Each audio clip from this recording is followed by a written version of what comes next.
Next to go, advanced concepts in capital budgeting.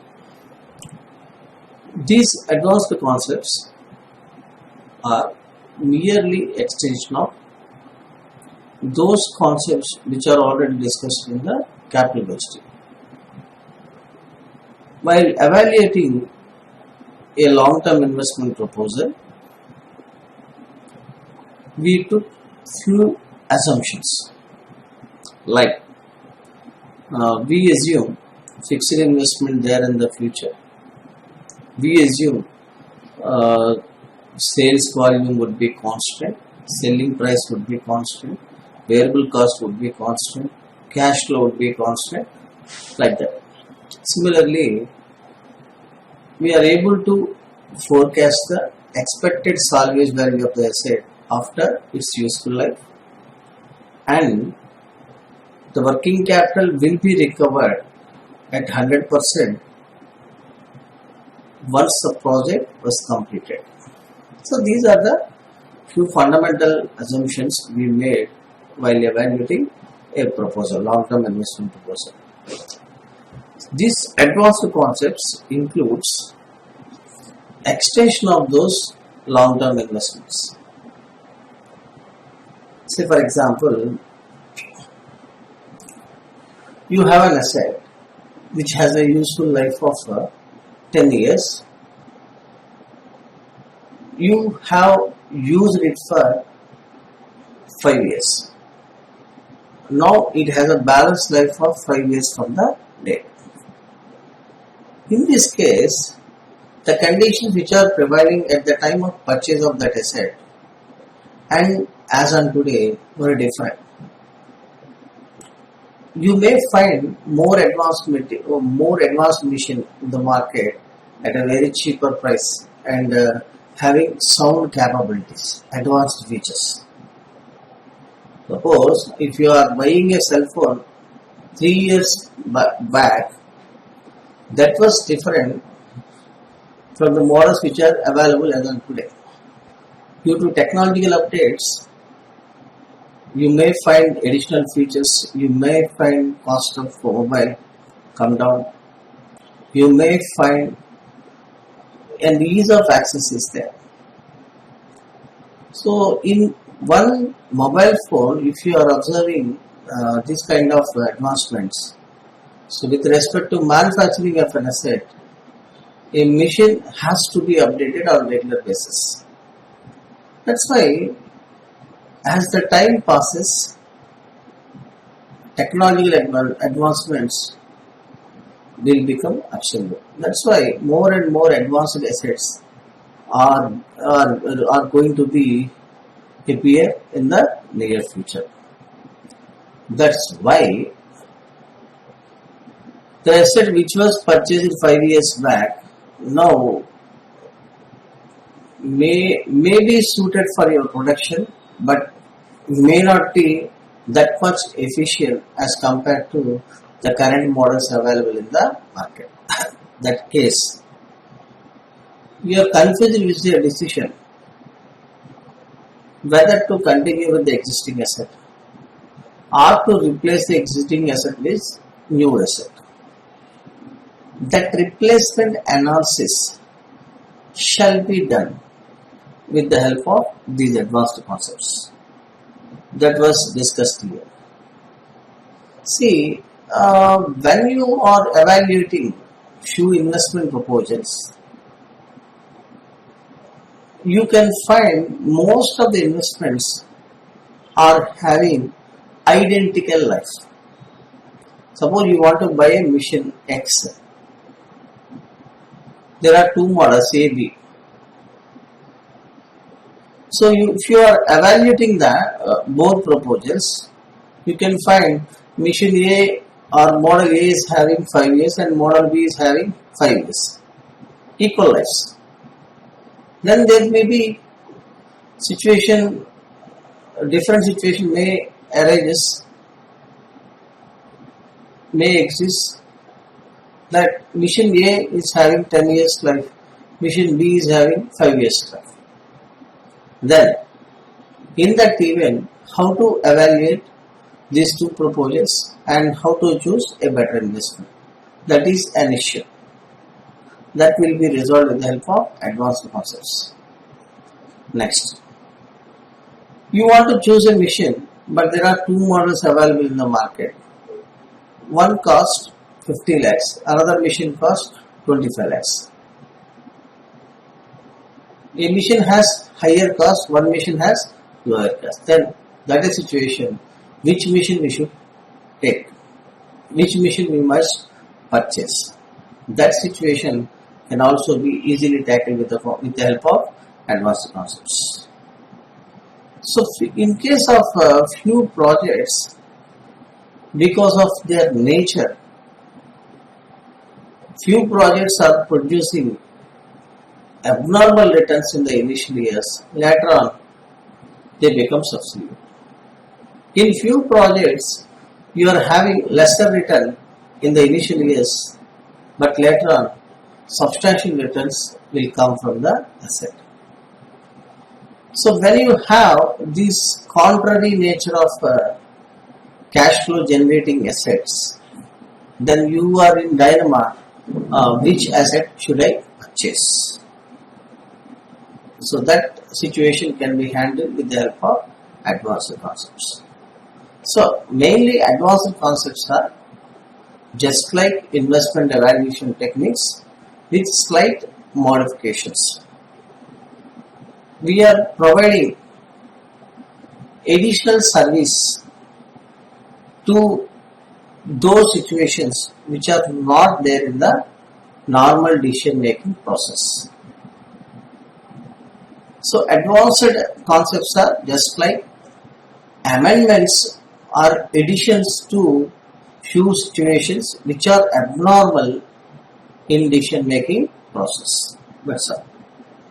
So apart from that, the application of advanced concepts, just like application of capital budgeting techniques. We are using all the capital budgeting decisions here, but with slight modifications. We are modifying the decision making process with the help of few tools.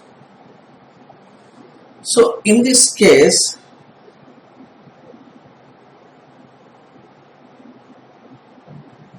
we are going to find NPV of few projects and having different situations. If you want to find NPV of a project, you need investment. You need investment, point one. You need operating cash flows. You need terminal cash flow. You need discount rate.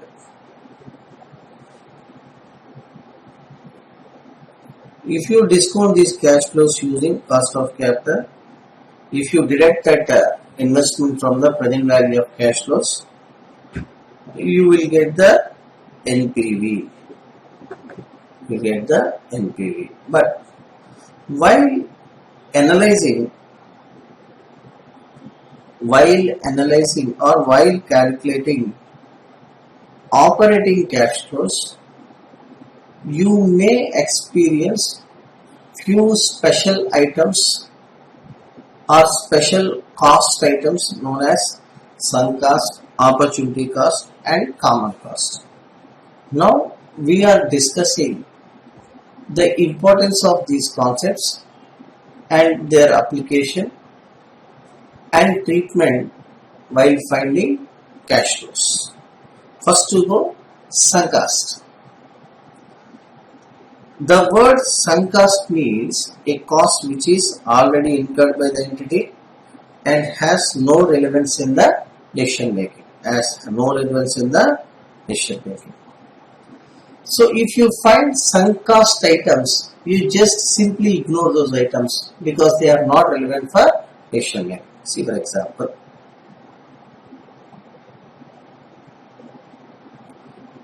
you bought a machine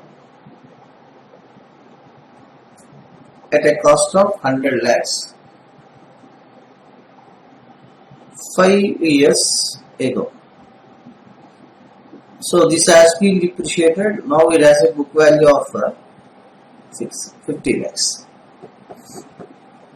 Now I want to sell this item. I want to sell this machine. If I want to sell this machine, nobody will look at the cost of an asset, historical cost of an asset, because it was already done. We bought it 5 years ago. Right now, it won't have any significance in the replacement. So, if you want to sell this asset, someone has to come and buy this asset.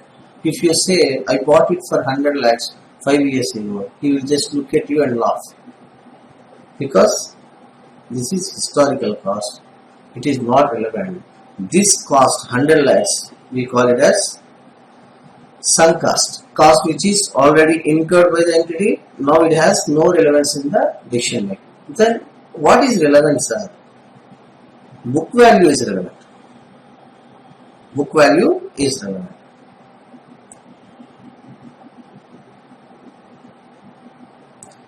So it has a book value of 50 lakhs.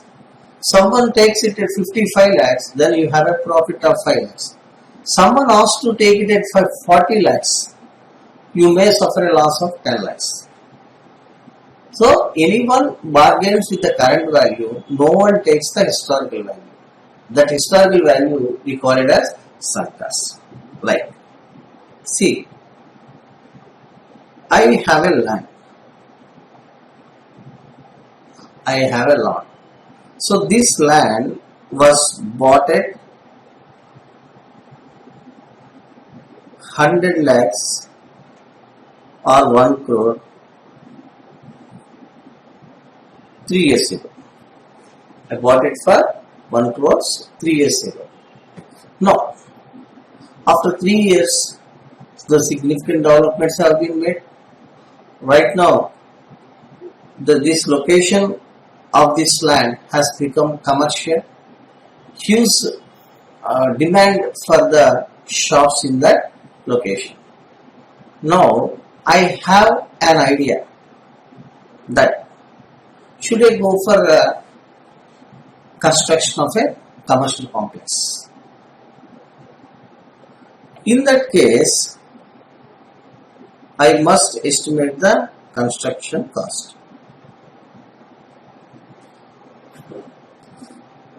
The construction cost was estimated to be, say, 100 lakhs or 1 crore. While constructing an asset, I don't want to look at the land cost which was already paid. So now I have a land. What I have to think?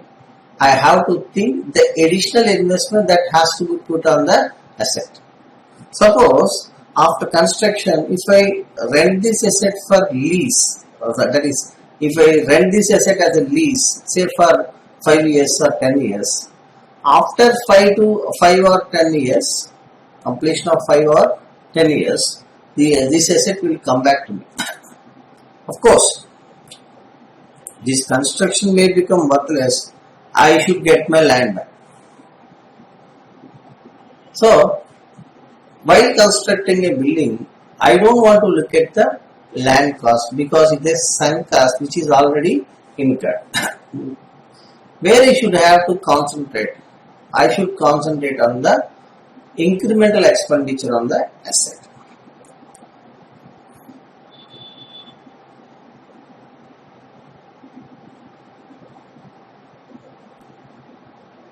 So, this is point 1. Point 2, opportunity cost. Opportunity cost means it is the benefit foregone by the entity on account of accepting one of the alternative which is available in hand.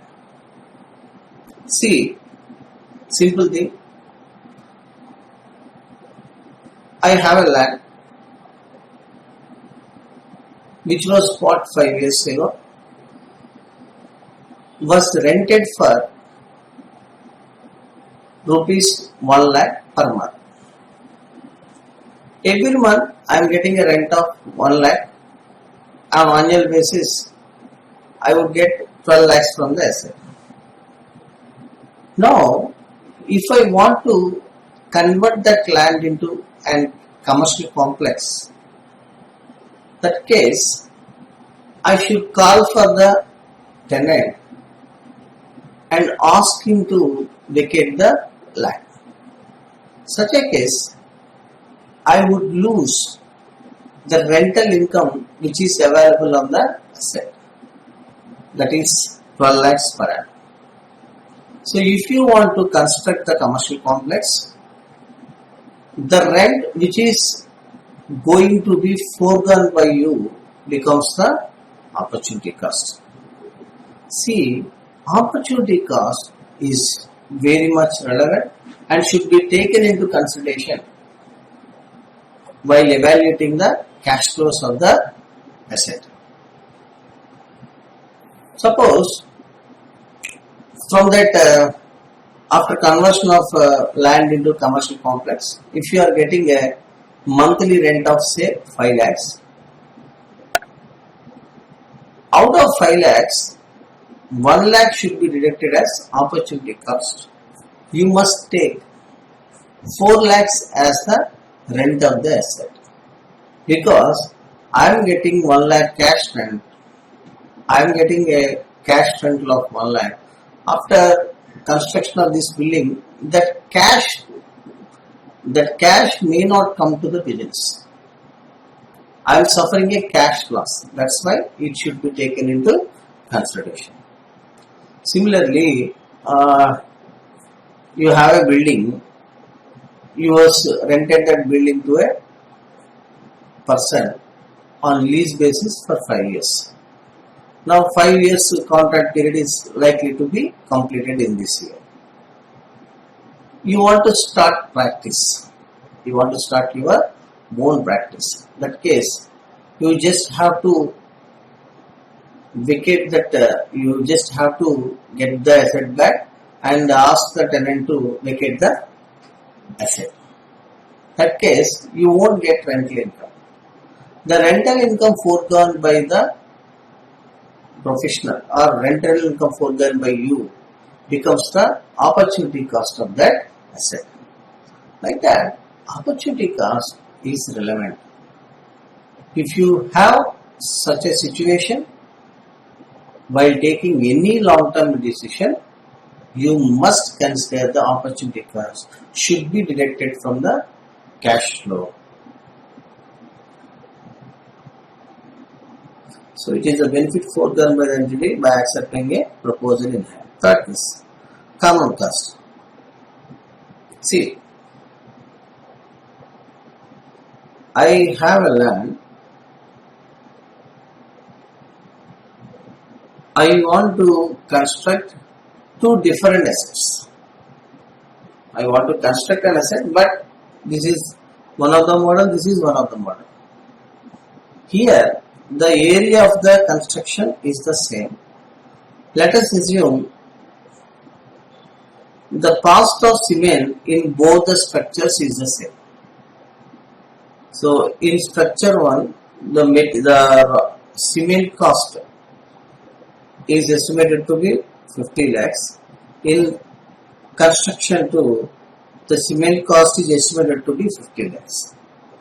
That case, in construction 1 and construction 2, when you experience the same cost, this is called as common cost.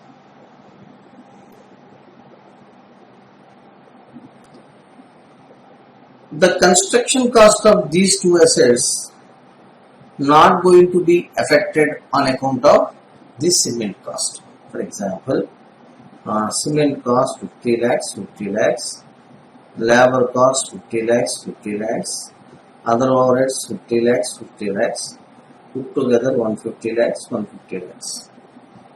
So these are same cost structures. Labor cost is the same, overhead cost is the same, cement cost is the same. Then these items are said to be common cost.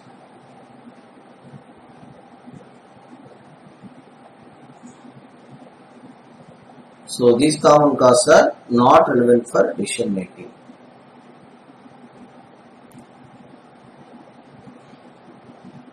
Sunk cost. If you find sunk cost in your investment analysis, just ignore. If you find opportunity cost in your investment analysis, take it. If you find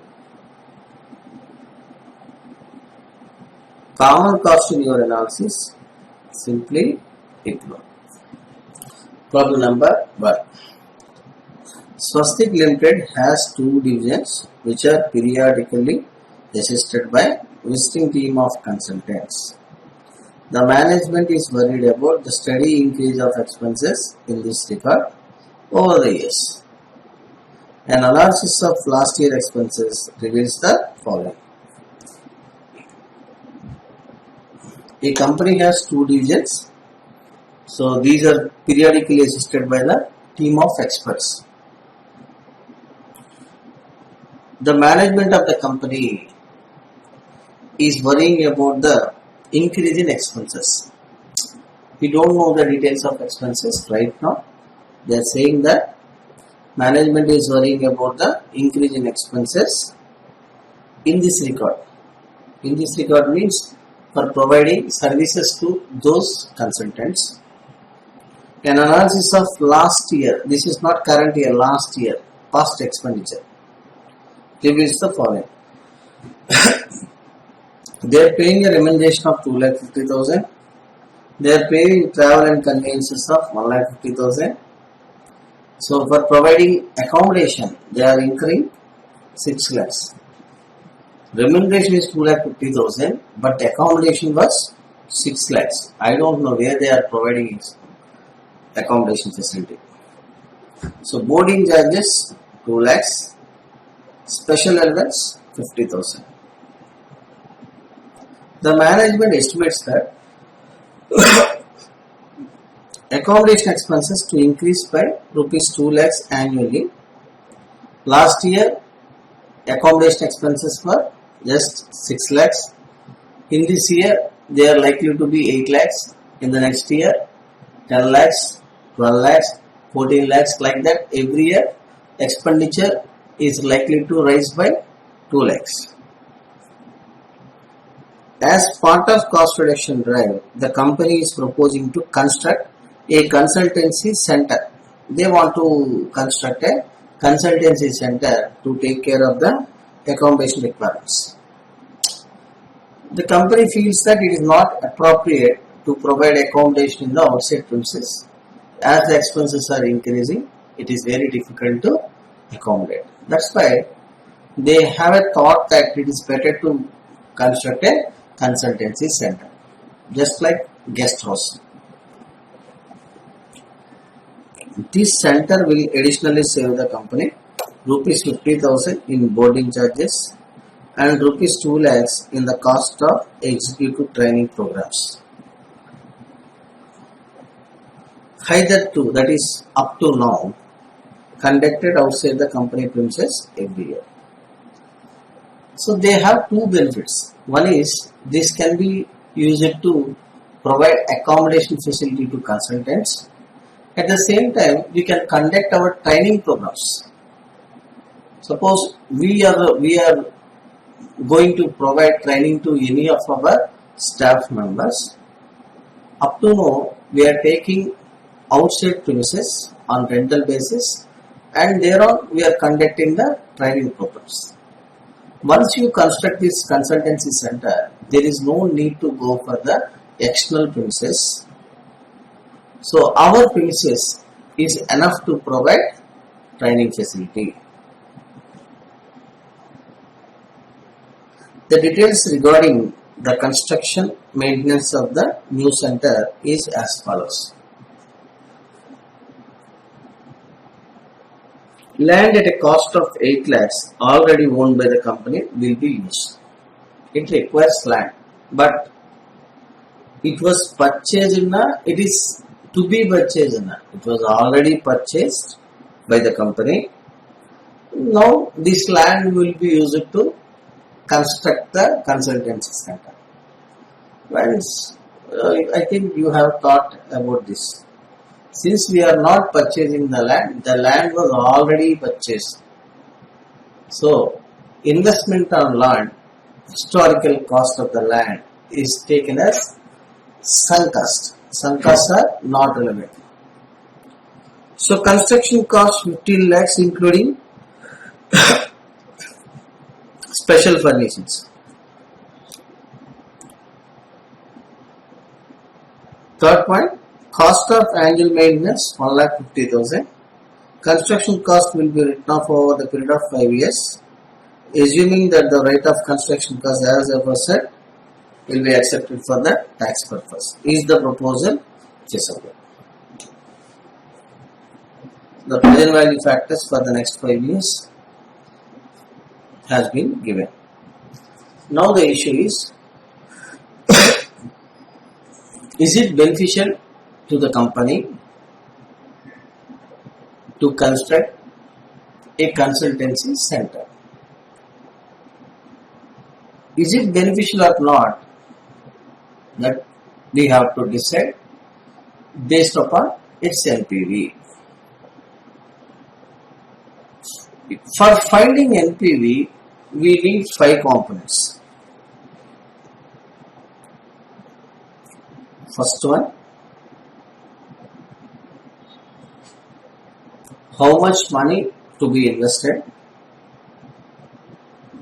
Second one, what would be the operating profit from the investment? What would be the terminal profit from the investment? And cost of funds invested in the project. Finally, NPV.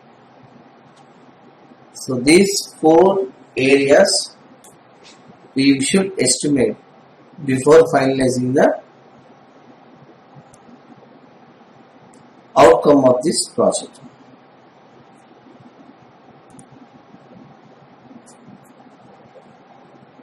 First one,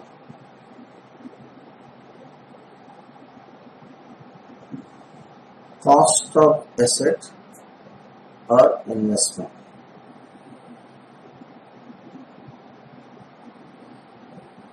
We are going to construct a consultancy center.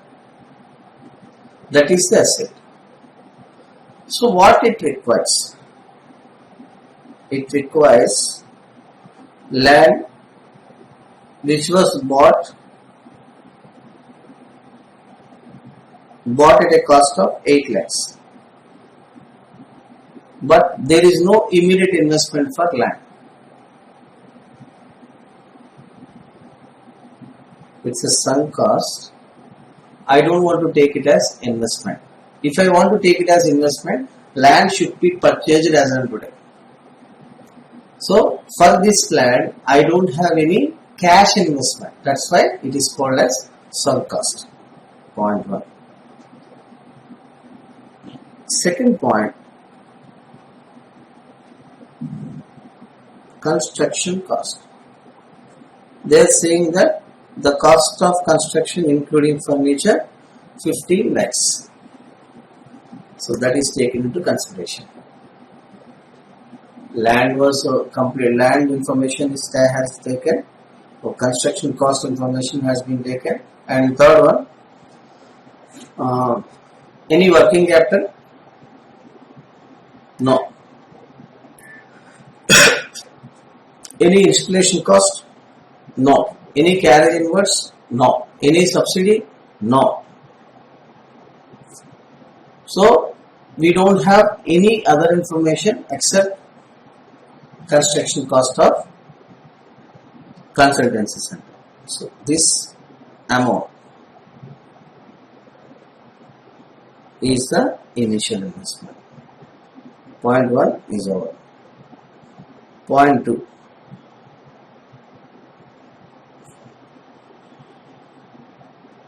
Operating cash flows or CFAT.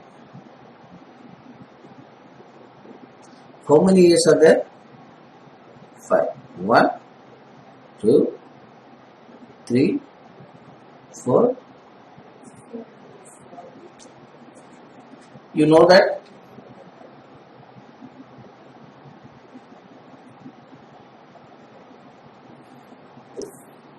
You know that? Operating cash flows estimation. So you need to find sales, you need to find variable cost, you need to find contribution, you need to deduct the fixed cost. Then you have a PBDT, then you need to deduct the depreciation, you need to deduct the tax, and you have to add back the depreciation. But that procedure has to be adopted only when you have an asset that is used in the manufacture. So asset must produce either goods or it has to provide service. See, this is not a productive asset. We are going to construct a consultancy center in order to reduce our operating expenses. It is just like a cost reduction mission. That's why you don't find sales information, variable cost information, fixed cost information, and so on. Then, how to find operating cash flows? That is quite different. See, the major benefit of constructing this consultancy center is to avoid accommodation expenses. The major advantage is that we can avoid accommodation expenses. So you can see there are list of expenses. Consultant remuneration. Whether you are going to construct a consultancy center or not, this expenditure will remain the same. If you construct a consultancy center, you have to pay a consultant remuneration of 2,50,000. If you are providing accommodation in the outside premises, you must provide or you must pay 2,50,000 to the consultant. That's why this is a common cost for your decision. What is your decision? Can I go for construction? Can I go for outside accommodation? I have two options. For two options, this is a common expenditure. That's why common costs are not relevant for decision making. Simply ignore this. Travel and conveyance. For travel and conveyance and providing accommodation, there is no nexus here. Irrespective of your accommodation facility, you must pay travel and conveyance. That's why it is also a common cost. Accommodation expenses. Yes, it is relevant. If you are providing accommodation in the outside premises, you must pay 6 lakhs. In the last year it's 6 lakhs. This year it would be 8 lakhs. Next year 10 lakhs. Then next year 12 lakhs and so on. If you construct the consultancy center, then the entire accommodation expenses are saved. So that should be taken separately.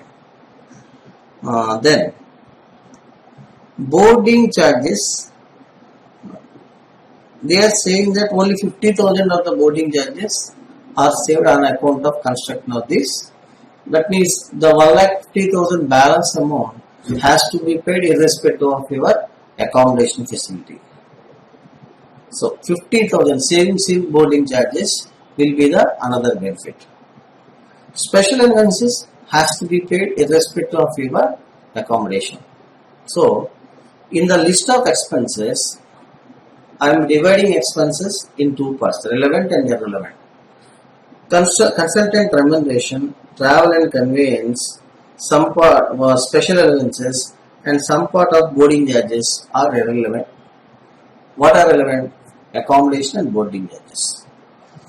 Apart from these two items, right now we are conducting training programs in the outside premises. Annually, the cost of training program would be 2 lakhs. If you conduct this training program in the consultancy center, there is no need to pay any training cost. There is no need to pay any expenditure towards training programs. We are conducting on our own premises. There is no need to pay rent to anyone. That's why this 2 lakhs will be saved. 1 rupee earned is equal to 1 rupee saved. If you are able to save every rupee, that means you are earning 1 additional rupee.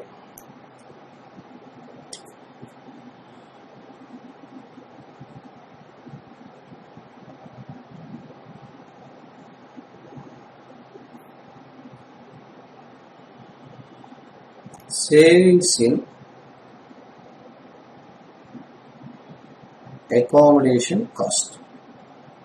This year 8, 10, 12, 14, 15. Second one, savings in boarding charges. 0.5 lakhs, 0.5 lakhs, 0.5 lakhs, 0.5 lakhs, 0.5 lakhs. Third one, savings in employee training cost. 2 lakhs, 2 lakhs, 2 lakhs, 2 lakhs, 2 lakhs. So these are list of savings in expenses.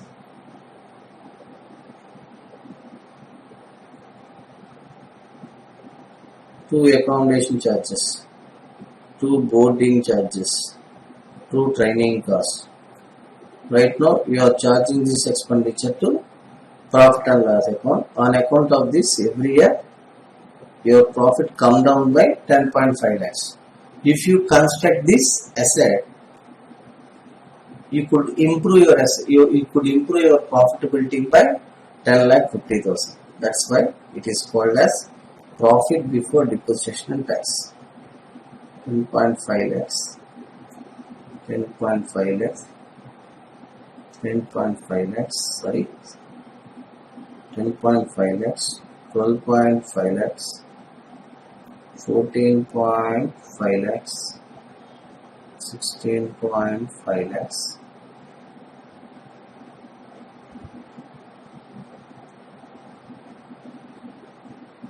18.5 lakhs. So from this, annual maintenance expenses. Every year the asset should be maintained at a cost of 1.5 lakh. This is recurring expenditure or operating expenditure. That's why it is deducted from here. Then depreciation. The full cost of construction has been depreciated. Land is not a depreciable asset, hence investment in land is not subject to depreciation.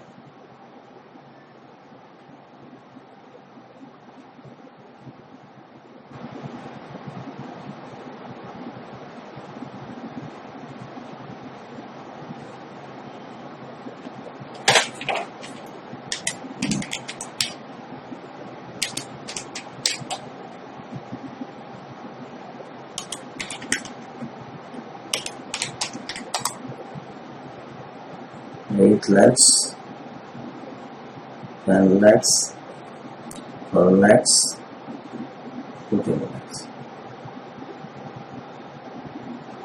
Profit after tax at the rate of 50%. 3 lakhs, 4 lakhs, 5 lakhs, 6 lakhs, 7 lakhs. Add that depreciation.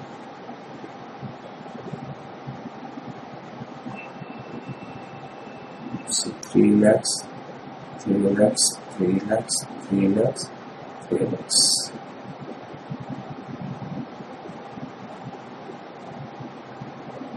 This is cash profit. 7 lakhs, 8 lakhs, 9 lakhs, 10 lakhs. Step 2 is over. Step 3.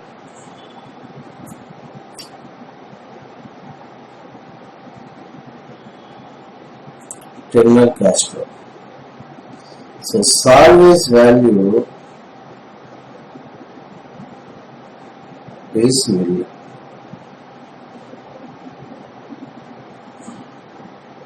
So we don't have any investment on working capital. This is nil.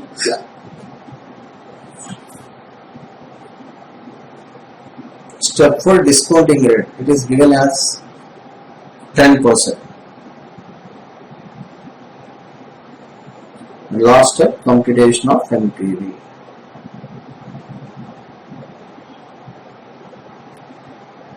Computation of NPV. Year 1, 2, 3, 4, 5. Cash flows 6 lakhs, 7 lakh, 8 lakh, 9 lakh, 10 lakhs. So present value factor 12%.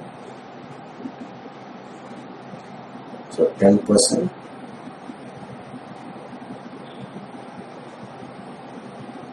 10%. 0.909, 0.826, 0.751, 0.683, 0.62. Present value of cash flows.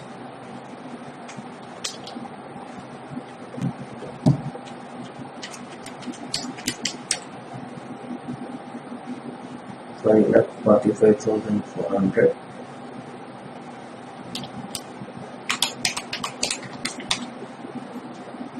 Five lakh 78,200.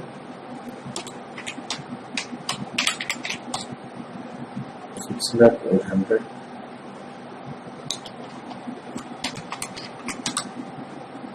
6 lakh 14,700. 6 lakh 21,000.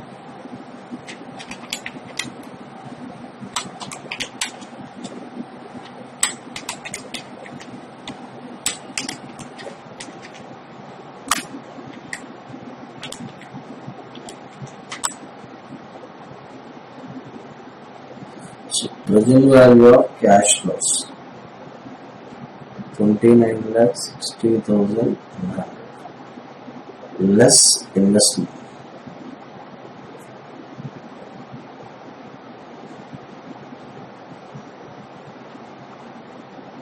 $15 lakhs.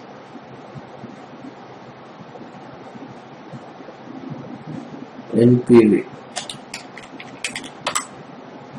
14,60,100. So conclusion here.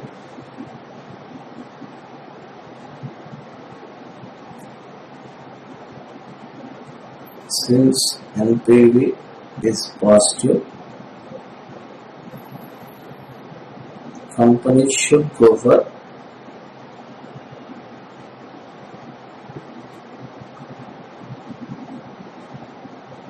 construction of consultancy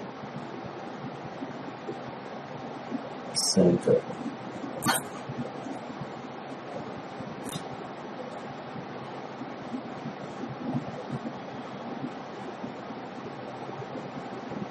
Point 1.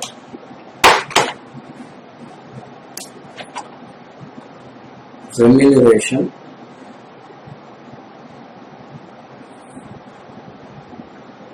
travel and conveyance on some part of boarding charges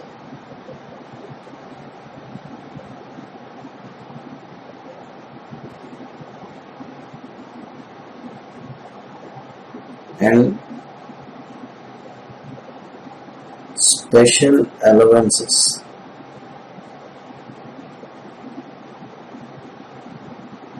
These are list of common costs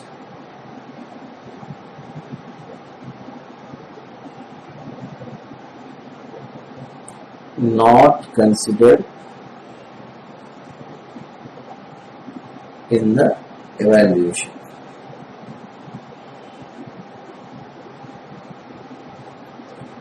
These costs will be incurred irrespective of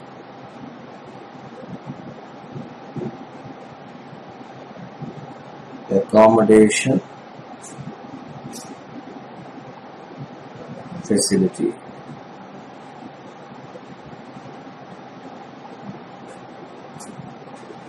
Hence, ignore.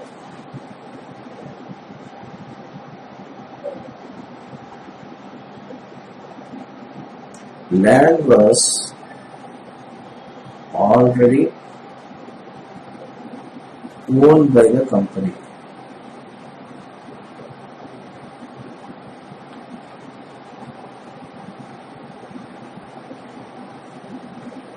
Investment on land being some cost, hence not considered as a cash outlay.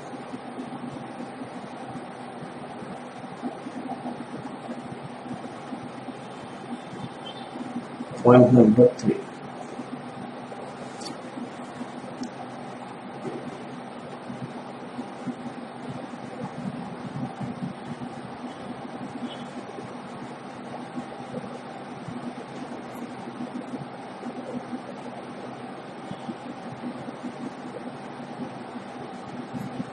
Employee training cost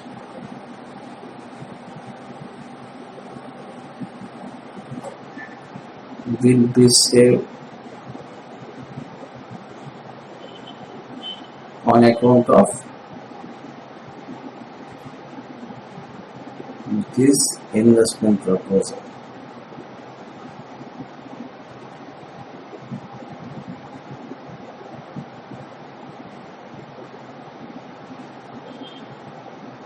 Hence, it is relevant for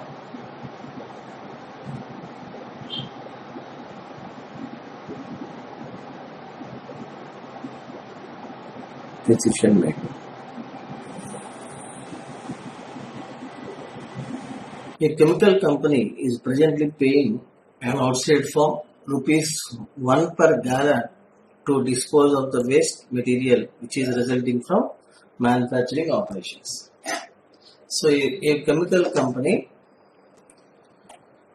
right now disposing its waste which is generating from the manufacturing activity. So they are doing manufacturing activity. So from the manufacture there would be some waste produced that would be taken away by the contractors. For removing that waste, right now they are paying ₹1 per gallon. So gallon is a measure similar to liters, kgs, tons, etc. The waste is about 50,000 gallons per year. That means 50,000 into 1, 50,000 rupees were paid to a contractor who is removing the waste generating from the operations. After spending 60,000, I repeat, after spending 60,000 on research, the company discovered that this waste could be sold for ₹10 per gallon if it is processed further. The company has conducted a research program to know whether it is beneficial to process the waste into a product or not. After spending 60,000 on research project, the research outcome has come and they came to know that yes, it is beneficial to process the waste into product that can be sold for ₹10 per gallon. Additional Processing wood, however, requires an investment of 6 lakhs in new equipment, which would have a estimated life of 10 years with no salvage value. To produce the product, we must manufacture. For manufacturing, we required a machine that would cost 6 lakhs and having a useful life of 10 years. Depreciation will be provided on straight line method. Except of the cost incurred in advertising, 20,000 per year, no change in present selling and administration expenses is expected. To sell this product, we should advertise that requires 20,000 per annum. The details of additional processing costs are as follows. Variable, 5 per gallon of waste put into the process. They are selling at 10 rupees, they are producing at 5. That means they have a contribution of rupees 5 per unit. Fixed cost excluding depreciation, that is cash fixed cost 30,000.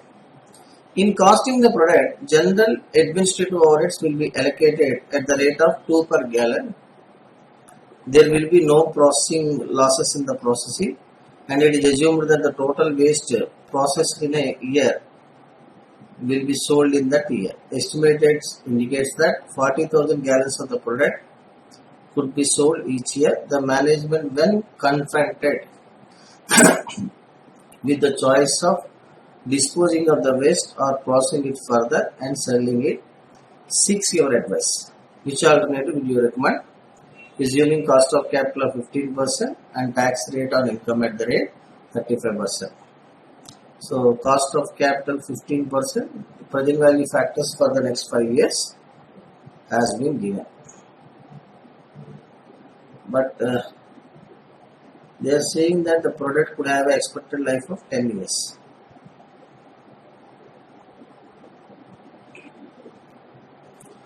So we have to decide whether they should be disposed of or processed further. If you decided to dispose the waste, you need to pay 1 rupee per gallon into 40,000 gallons. 40,000 would be the expected loss. Then you can ask me, sir, we have 50,000 gallons now, why did you take 40,000? See, out of 50,000, we are processing 40,000 only. Whether you are processing this waste or not, these 10,000 gallons still have to be disposed of.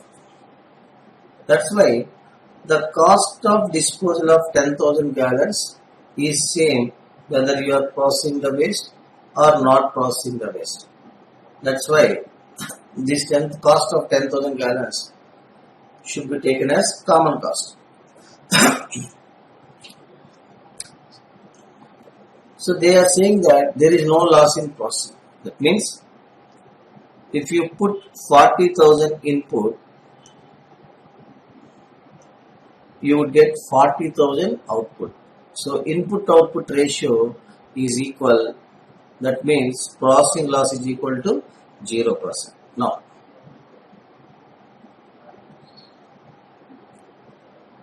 so we have to decide whether these 40,000 gallons could be processed further or not.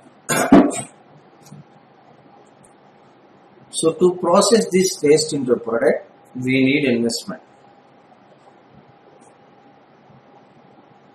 That is 6 lakhs. So this machine could run for 10 years.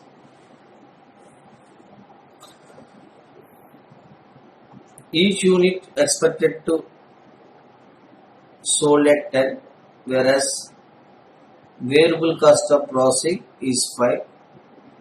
That means you would get a contribution of 5 rupees.